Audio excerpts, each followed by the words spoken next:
Dialogue. It's 6 p.m. in Dakar, 7 o'clock in Porto Novo. Good evening and thank you for staying tuned to West Africa Democracy Radio. Broadcasting on 94.9 FM around the world at wadr.org. Welcome to Newslink. Coming up in the news. Cameroon's President Biya wins controversial 8th term in poll. Paul Biya, votes received 2,474,179, or 53.66%. Senegal hosts the first edition of Africa's International Media Fair. The Gambia government reacts to ex-President Jammeh's planned imminent return to the country.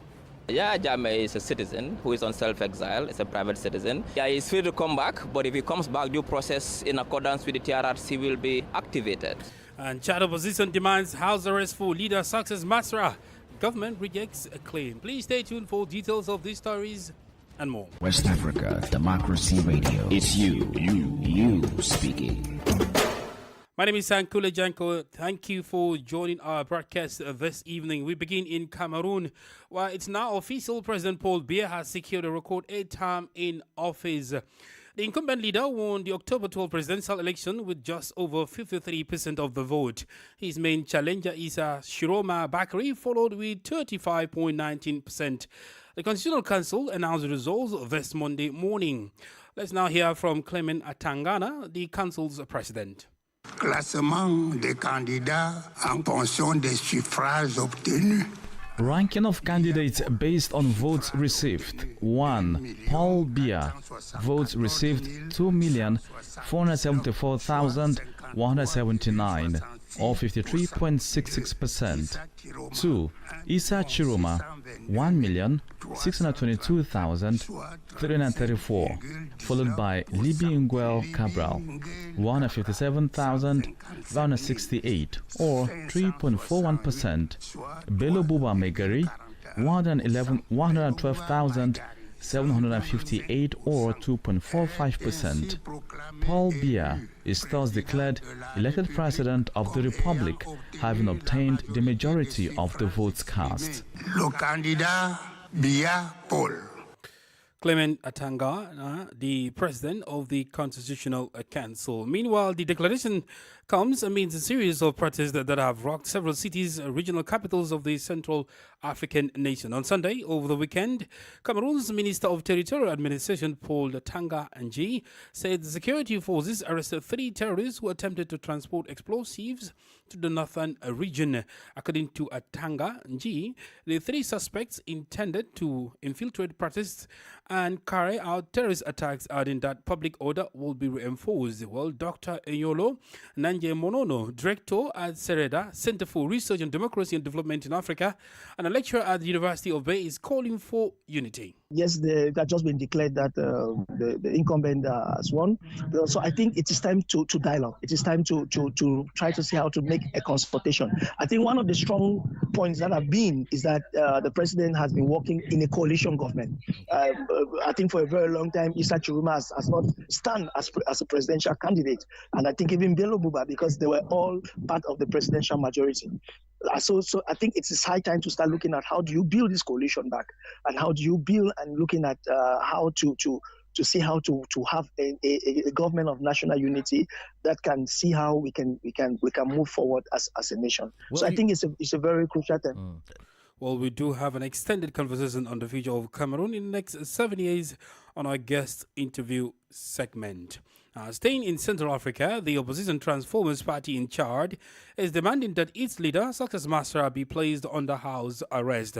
The opposition party cites health reasons. Well, on the other hand, the Chadian government states that Success Masra's health conditions does not require medical evacuation. Well, Abdullah Hassan has the rest of the details. The request to place Success Masra under house arrest was made by Hoinanti Claudia, interim president of the Transformers Party. According to her, the former Prime Minister is suffering from serious medical complications aggravated by inadequate detention conditions. The opposition party also denounces a serious violation of Masra's rights and asked the Chadian authorities to allow him access to appropriate care under independent medical supervision. For its part, the government denies the deterioration of Success Masra's health. In a statement, Gassim Sharif, a spokesperson for the Chadian government, indicated that Transformers leader's health condition does not require medical evacuation. Following this, the Transformers are calling on international organizations such as the African Union and United Nations to intervene to guarantee the physical and moral safety of Success Matra. The political movement also affirms that it will continue its peaceful actions to obtain the release of its leader. Success Matra was sentenced on August 9 to 20 years in prison and ordered to pay 1 billion CFA francs in damages for disseminating hateful and xenophobic messages and complicity in murder in the so-called Mandakau case.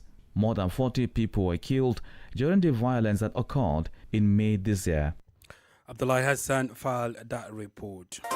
More stories coming up on West Africa Democracy Radio. Newslink continues.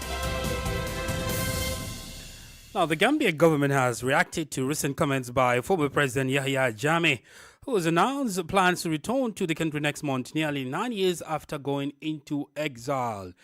The announcement was made during a WhatsApp call broadcast to a jubilant crowd gathered in his hometown of Kanilai. A viral video circulating online shows hundreds of supporters cheering as they listen to the former leader's message. Well, in an exclusive interview with WADR, the Gambia's Information Minister, Dr. Ismaila Cisse, shared the government's response. Yeah, Jammeh is a citizen who is on self-exile. It's a private citizen. He is free to come back, but if he comes back, due process in accordance with the TRRC will be activated. So he's free to come back, but we can, as a government, our position is that there was a TRRC and he's been accused of committing gross violations of human rights and some other financial crimes in the country.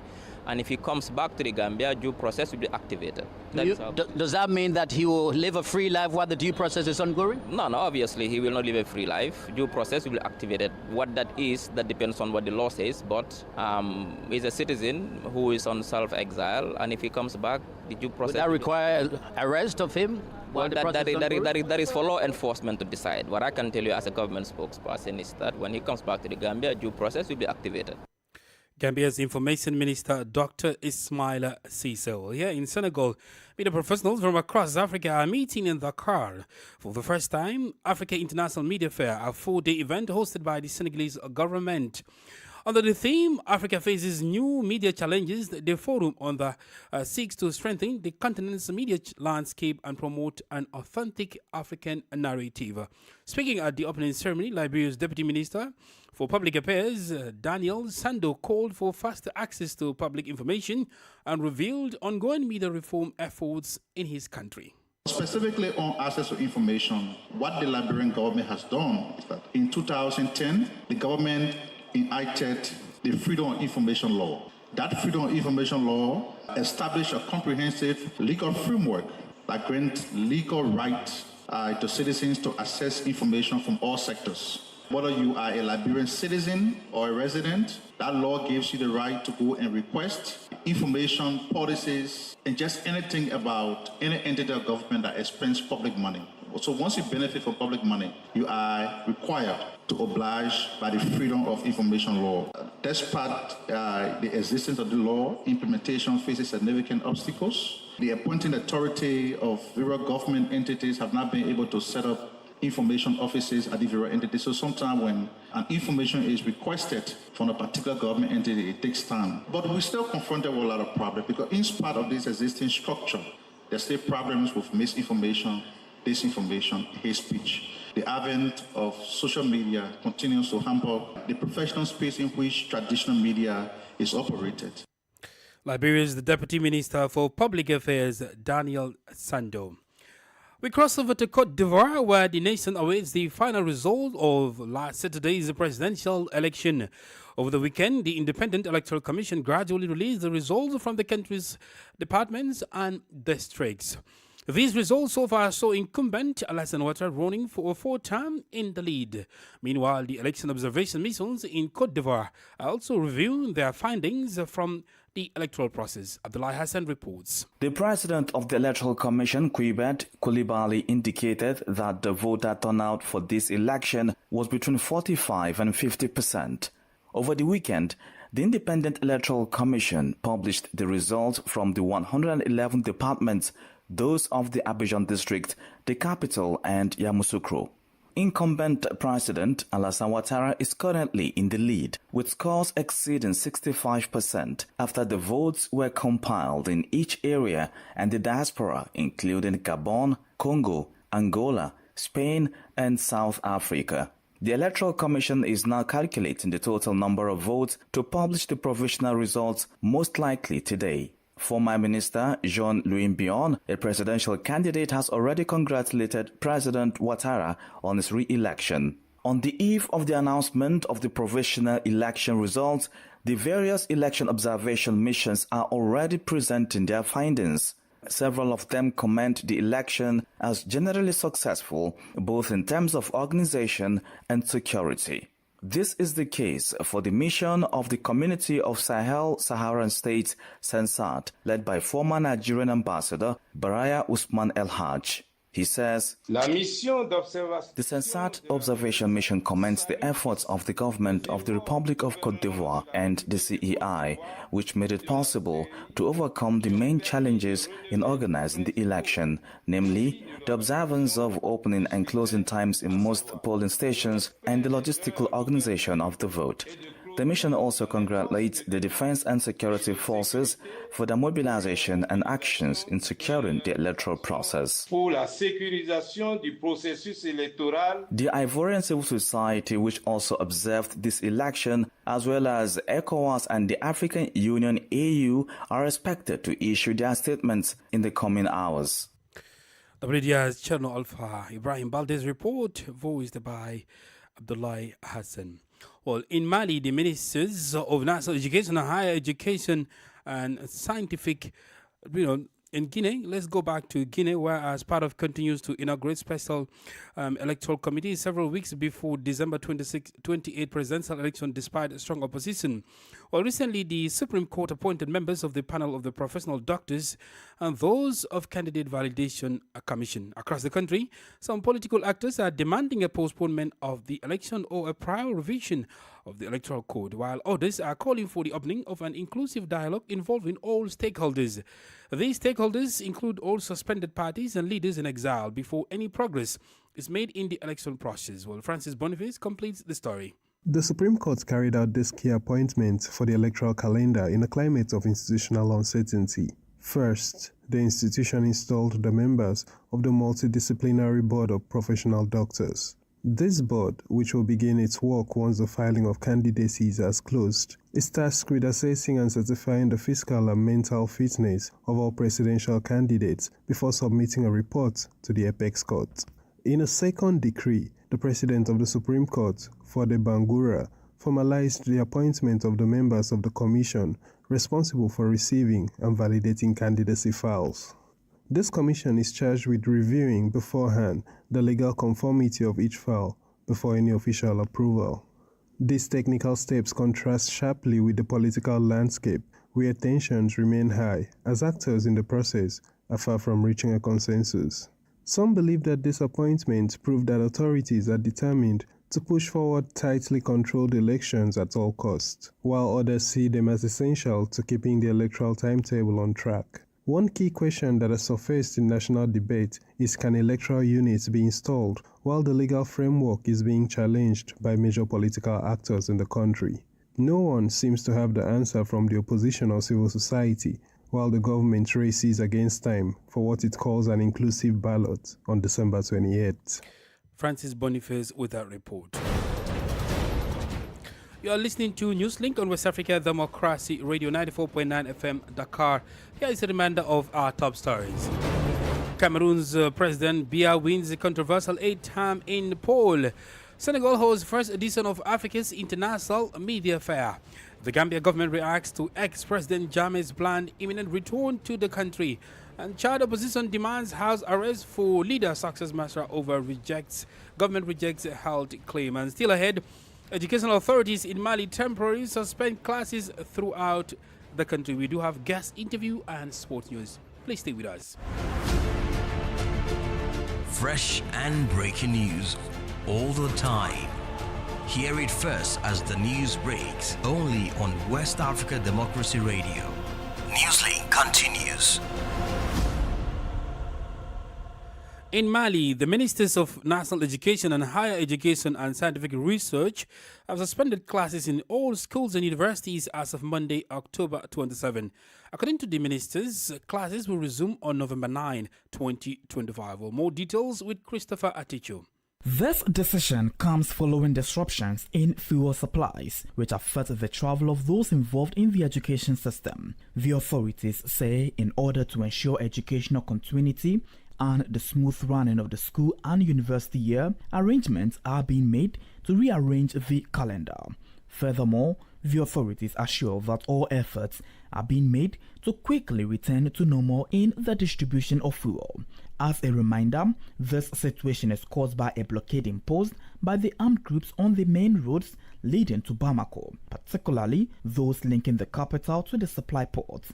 The Malian government says it has implemented an emergency response plan to restore fuel supplies. According to a statement from the Ministry of Transport and Infrastructure, logistical and security measures are underway to secure fuel convoys and resupply the capital as quickly as possible. While awaiting a return to normal, the daily lives of Bamako residents remain marked by frustration and paralysis. Transport services and even government offices are running at a slow pace, exacerbating the general discontent. Well, that report was done by Christopher Atichu. In Niger, hundreds of people were arrested overnight from Saturday to Sunday in several neighborhoods of Niamey, the capital. This was during an operation conducted by the Central Office for the Suppression of Illicit Drug Trafficking, codename Garkoa or SHIELD in English. Dozens of law enforcement officers under the command of the investigative unit raided drug dealers and consumption sites in Niamey. More details with Augustine Coley. At the end of the operation, 300 people, including 294 men and 6 women, were arrested. Of these, 32 were taken to the Central Office for the Suppression of Illicit Drug Trafficking for drug trafficking offenses. 268 were transferred to the investigative units for offenses falling under their jurisdiction. Law enforcement officers seized several types of narcotics, including 7,061 tramadol tablets, 83 packets of cannabis, as well as hookah devices and related products. In addition, 18 motorcycles were confiscated during this operation. The objective was not only to make arrests, but also to clean up the city of Niamey, the epicenter of intense illicit activities related to narcotics. These drugs are supplied by numerous networks that distribute them to other regions. The operation also aimed to guarantee security and public order throughout the Niamey region. According to the Central Office for the Suppression of Illicit Drug Trafficking Activity Report for the first of the year, the Niamey region ranks first with 1,104 individuals arrested out of a total of 4,157 nationwide, representing more than 26%. Augustine Coley reporting. Nigeria's government says it is on course to grow its economy to $1 trillion by 2030. The ambitious target received the endorsement of the National Economic Council last week. But while officials express confidence, some experts remain doubtful, questioning the feasibility of such a goal under current political and economic realities. Usman Omar reports from Abuja. It was prayed that in order to support the march towards a $1 trillion economy by 2030, the National Economic Council should continue to support macroeconomic reforms. That was Nigeria's Minister of Budget and National Planning, Atiku Abubakar, announcing the National Economic Council's approval of President Bola Tinubu's economic vision. Since taking office in May 2023, President Tinubu has introduced a series of reforms he says will reposition Africa's largest economy, from ending fuel subsidies and stabilizing the naira to introducing tax reforms and empowering small and medium-scale enterprises. The government argues that these measures, though tough, are necessary to unlock growth and attract investment needed to achieve the $1 trillion mark. But while officials are upbeat, economic analysts remain divided.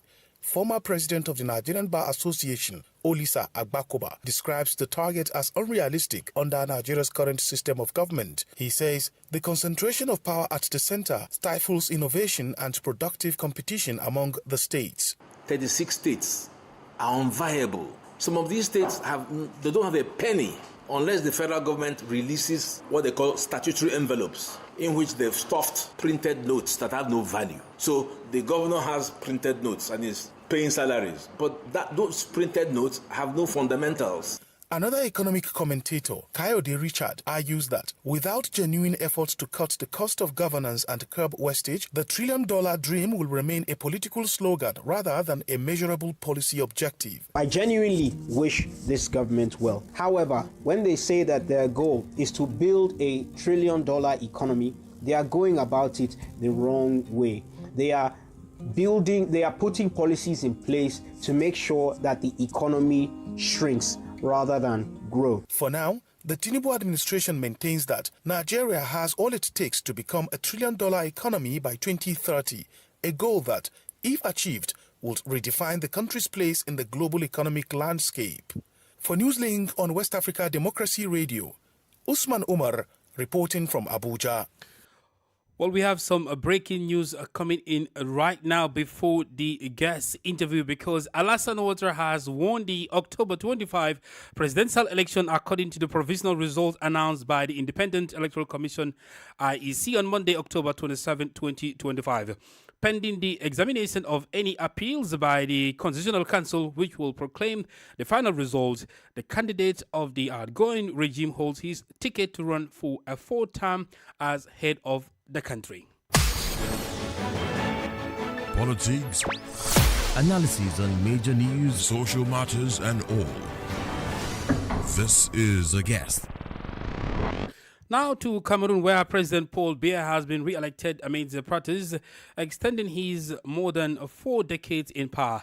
At 92, Biya remains one of Africa's longest-serving leaders, and his re-election has sparked both reflection and debate across the region as Cameroon enters another 7-year term under his leadership. Questions rather arise about what lies ahead, from governance and security to economy, youth employment, and political succession. What does this mandate mean for Cameroonians? Well, to help us analyze this, we are joined by Dr. Eyolo Monono, Program Director at Sereda, Center for Research and Democracy and Development in Africa, and a lecturer at the University of Well.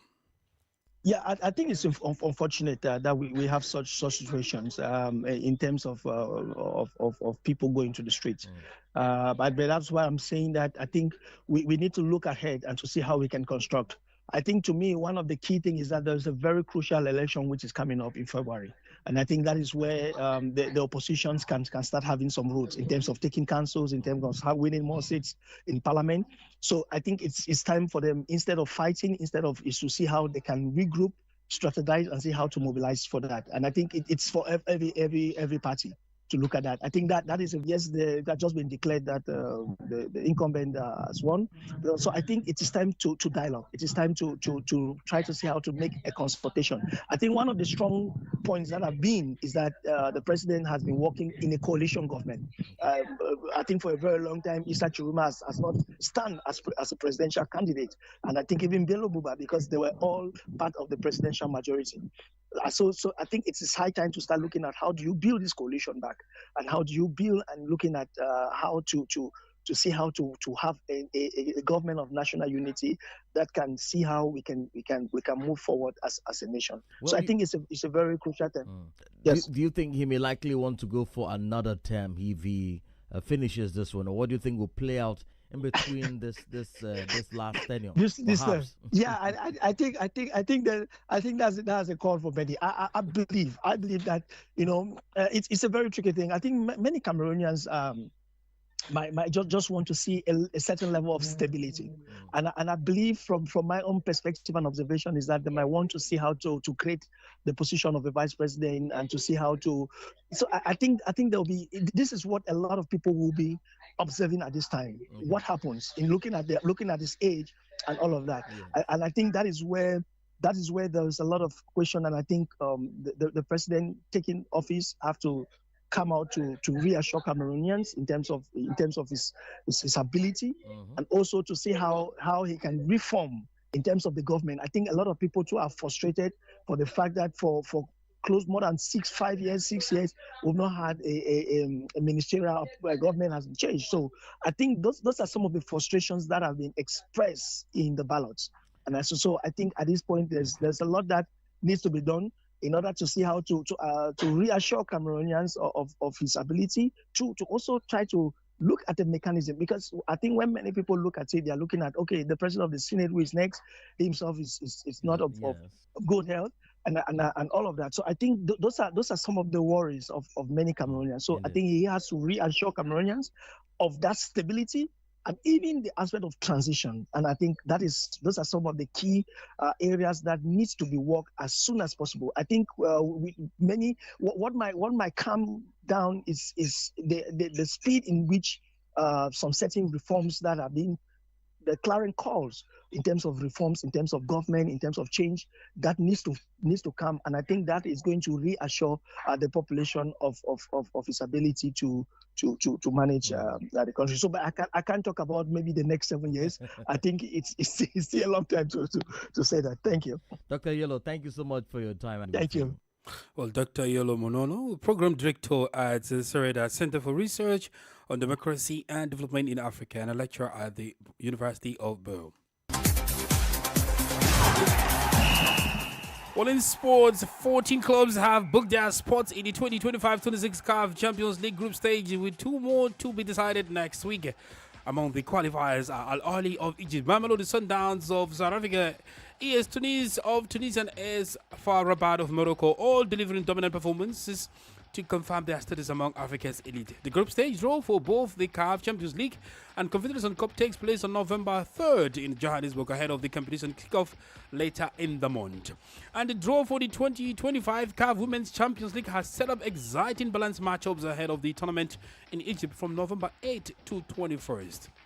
Host FC Massar will open against AS FAR of Morocco, while defending champions TP Mazembe begin their title defense against ASC Mimosas of Cote d'Ivoire. This year's winners will receive $600,000 with runners-up taking home $400,000, reflecting CAF's continued investment in women's football in Africa. Well, we've come to the end of this edition of Newslink here on West Africa Democracy Radio, broadcasting from Dakar, Senegal. Thank you for listening. And special thanks to Fali Lusso and Ismaila Kamara for the technical assistance. Do interact with us via social media platforms X and Instagram and Facebook at WADR English. I am Sankule Janko. Good evening. And many thanks to you for listening to Newslink via Hot 104.3 FM, Newmi FM 94.0, Hilltop Radio 104.7 FM, and Veritas Radio 102.9 in Banjul, the Gambia. We also appreciate our listeners in Liberia via Alternative Youth Radio 98.9 FM, Lofa County, Radio Kagama 94.5 FM, Nibe County, DCN Radio 91.3 FM, Riverside County, Wakat FM Radio, Banga, Liberia, Radio Baf FM 91.3 Sierra Leone in Nigeria, and Love 104.5 FM Abuja. For you listening via Radio Pad 95.1 Damango, Savannah region, and on Royals FM 104.7 Wenchi, Ghana, we say a big thank you. Remember, West Africa Democracy Radio is all about you, your views, and